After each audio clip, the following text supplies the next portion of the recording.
de debaixo do governo romano. Mas vamos então dar uma olhada nessas sentenças e vamos analisar elas a miúde. Como disse, essa primeira sentença, ela se refere ao primeiro advento do Messias, do Cristo, do renovo, e aborda a rejeição. Quando nós abrimos no capítulo 9, vamos analisar ele detalhadamente. A primeira sentença nos detalhes. Capítulo 9.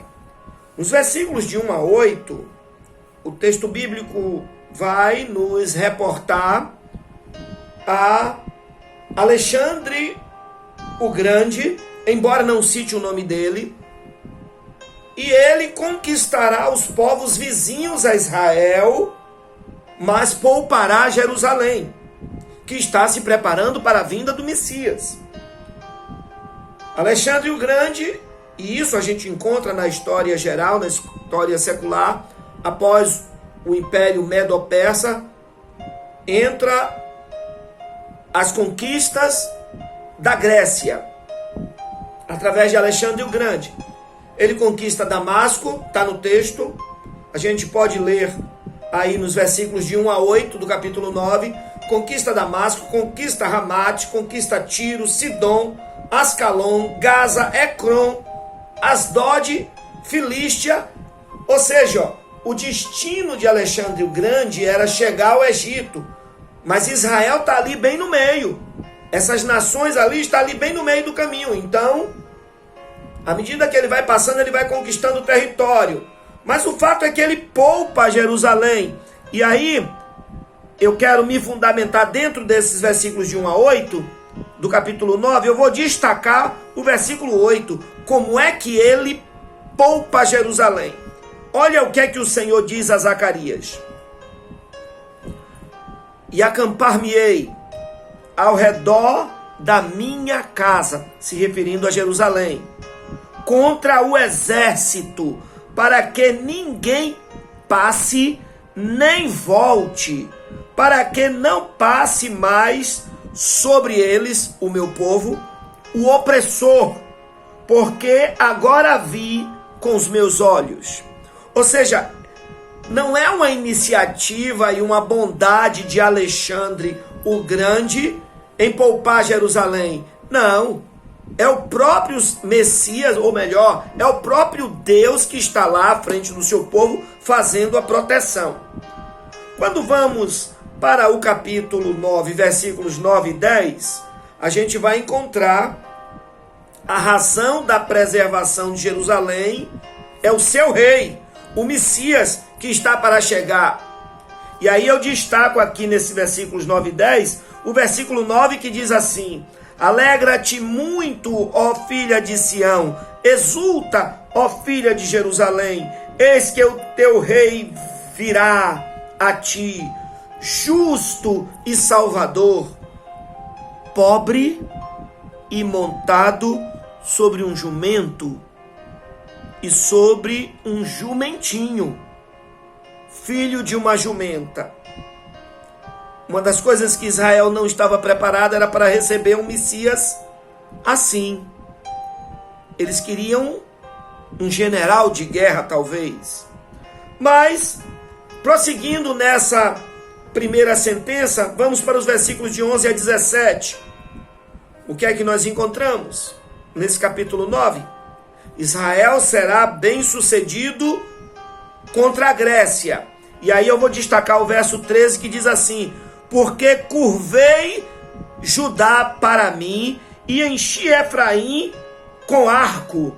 Suscitarei aos teus filhos, ó Sião, contra os teus filhos, ó Grécia, e porteei, ó Sião, como espada de um poderoso. Ou seja, com toda a força que Alexandre o Grande vem, com toda a força que a Grécia vem, mas ele encontra ali oposição. Há quem entenda que os guerreiros que lutaram nessa época, inclusive há registro de historiadores e tal, como José, que foi a luta, a revolta dos Macabeus, né?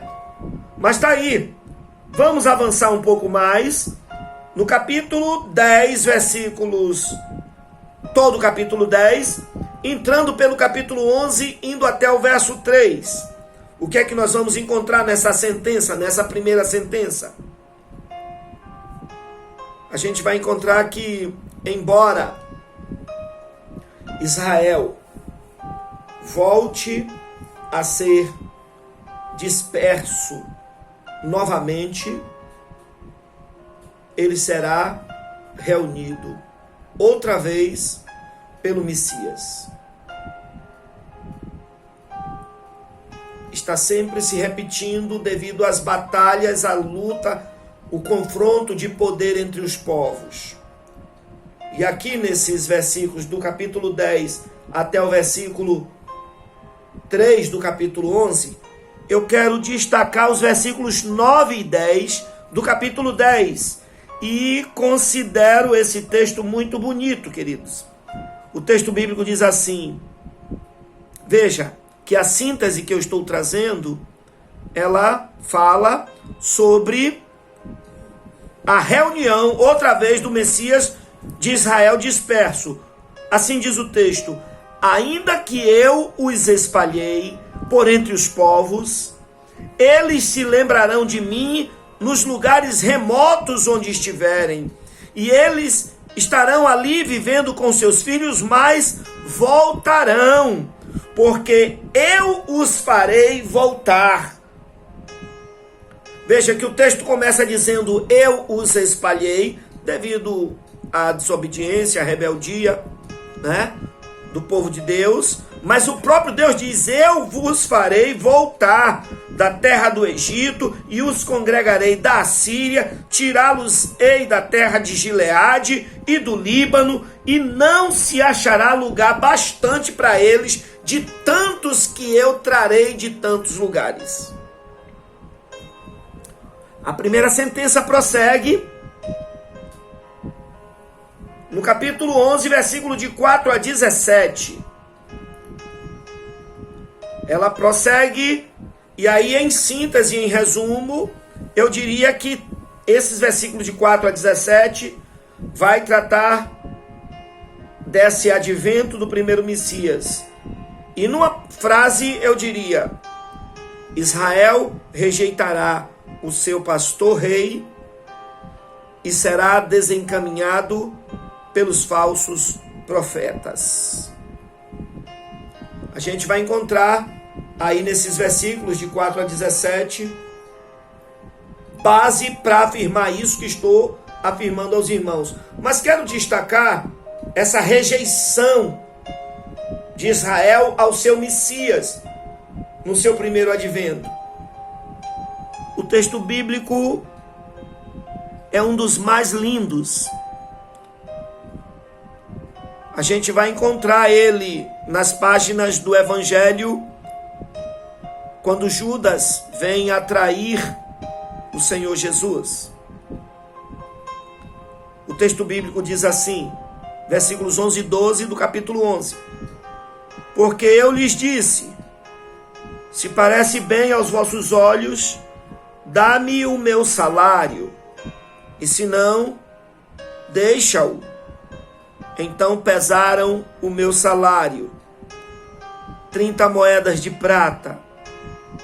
O Senhor, pois, me disse, arroja isso ao oleiro, esse belo preço em que fui avaliado por eles.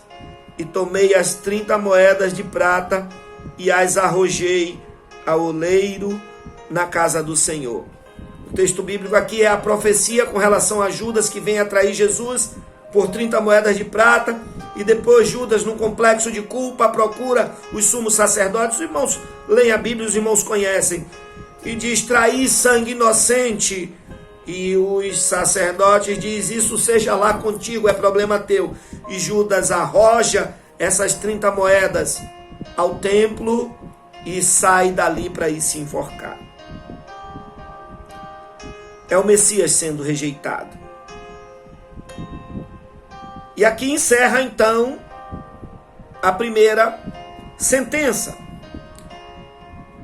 Vamos à segunda sentença. A que se refere ela? Nós vamos encontrar a segunda sentença dos capítulos de 12 a 14. E ela se refere ao segundo advento de Cristo. Ele morreu, crucificado, subiu ao céu, voltará. Perceba que aqui então, quando há esse segundo, quando vir a acontecer esse segundo advento de Cristo, as profecias bíblicas é de que Israel, ele vai aceitar, ele vai reconhecer o Messias e inclusive o erro cometido contra ele quando da sua primeira vinda. Ainda hoje, para a maioria do povo de Israel, Jesus Cristo é apenas mais um profeta. Eles não olham para Jesus Cristo como um profeta, como o Messias de Deus. Percebam então que aqui a gente está tratando, nesse segundo advento, a gente está tratando do fim dos tempos. É disso que os capítulos de 12 a 14 vai nos falar. Veja, o capítulo 12 ele retrata que todas as nações, falando dos fins dos tempos, que todas as nações se reunirão para atacar Jerusalém. Estamos falando, inclusive, aí da batalha do Armagedon, né? Mas o Messias virá justamente nesse momento, ele virá para libertar o seu povo. Quero destacar os versículos de 8 a 10 desse capítulo 12, que diz assim: naquele dia, o Senhor protegerá os habitantes de Jerusalém, e o mais fraco dentre eles, naqueles dias, falando do futuro, será como Davi. E a casa de Davi, Judá, será como Deus, como anjo do Senhor diante dos seus inimigos. E acontecerá naquele dia que procurarei destruir todas as nações que vieram contra Jerusalém. Mas sobre a casa de Davi e sobre os habitantes de Jerusalém derramarei o espírito de graça e de súplicas. E aí olha a beleza do texto. E olharão para mim, é o Messias falando. Olharão para ele, o Messias, a quem transpassaram, e prantearão sobre ele como quem pranteia por filho primogênito, por filho filho unigênito, e chorarão amargamente por ele, como se chora amargamente por um filho primogênito. Israel vai perceber o quanto erraram contra o Messias. É aquilo que Jesus Cristo disse lá: ah, quem dera que pelo menos neste dia tu reconhecesse aquele que a ti foi enviado. Isso naquele episódio que Jesus disse: quantas vezes eu quis te proteger como a galinha protege os seus pintinhos. É um texto muito bonito. Eu anseio por ver esse dia. Não sei se verei, penso que não. O Senhor já terá me chamado. Em que Israel vai olhar para o Senhor Jesus.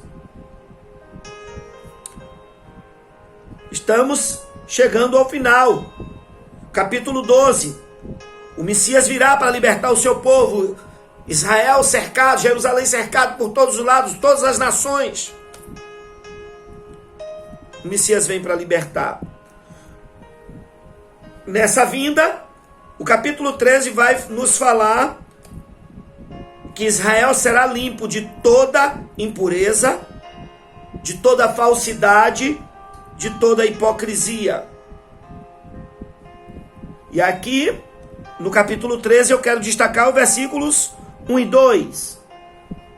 Naquele dia haverá uma fonte aberta para a casa de Davi e para os habitantes de Jerusalém para a purificação. Uma fonte aberta para a purificação do pecado e da imundícia. E acontecerá naquele dia, diz o Senhor dos Exércitos, que tirarei da terra o nome dos ídolos, e deles não haverá mais memória. E também farei sair da terra os profetas e o espírito de impureza. Israel, com o segundo advento do Messias, Israel será purificado. Não servirá, não se curvará mais diante de ídolos. Ele reconhecerá o Messias como seu Deus. Capítulo 14.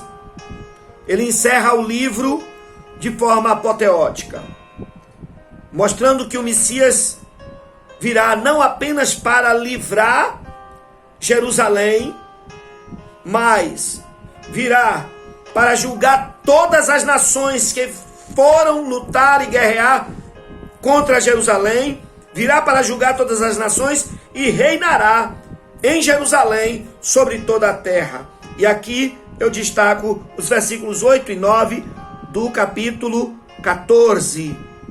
Versículos 8 e 9 do capítulo 14, que diz assim: naquele dia também acontecerá que sairão de Jerusalém águas vivas, metade delas para o mar do Oriente, metade delas para o mar do Ocidente. No verão e no inverno isso sucederá, e o Senhor será rei sobre toda a terra, e naquele dia um será o Senhor de toda a terra, um será o seu nome. O apóstolo Pedro nos diz que nós devemos desejar ansiosamente esse dia. Devemos clamar: Maranata, ora vem, Senhor Jesus. Assim encerra o livro do profeta Zacarias. Espero que de alguma maneira esse estudo tenha abençoado a sua vida, tenha lhe dado inspiração para continuar servindo ao Senhor. Lembre-se da mensagem central do livro: o Messias virá, o Messias vem. Temos uma obra a fazer, temos um templo a terminar, a construir, porque a glória do Messias vai enchê-lo. O que nós estamos fazendo não é apenas uma igreja, não é apenas um santuário, não é apenas um templo, um edifício. Nós estamos construindo o nosso futuro, as nossas vidas, os nossos filhos, nossos descendentes.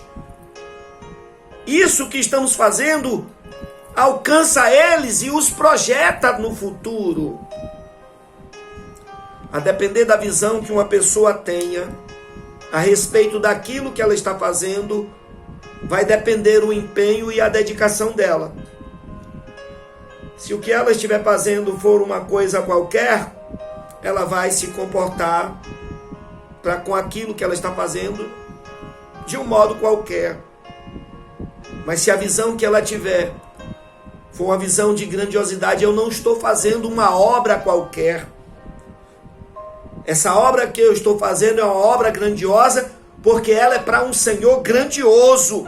Então a dedicação, o empenho e tudo mais vai ocorrer a depender da visão que se tenha.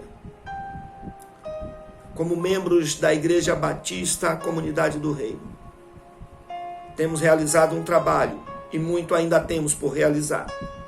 Eu e você, incentivados pelas palavras de estímulo de Zacarias, concluamos a obra, como disse o apóstolo Paulo no capítulo 15, no versículo 58 da primeira carta aos Coríntios. Portanto, meus amados irmãos, sejam firmes e constantes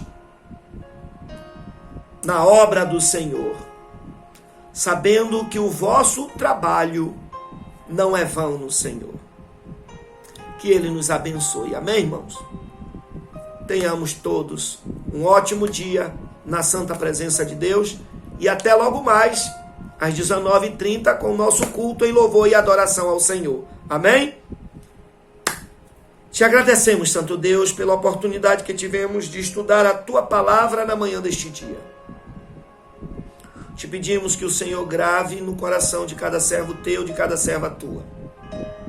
E que esta mensagem trazida na Tua palavra, que traga edificação para todos nós e nos estimule cada dia mais no Teu trabalho. Muito obrigado, Senhor, pela oportunidade de servir a Ti, servindo ao Teu povo.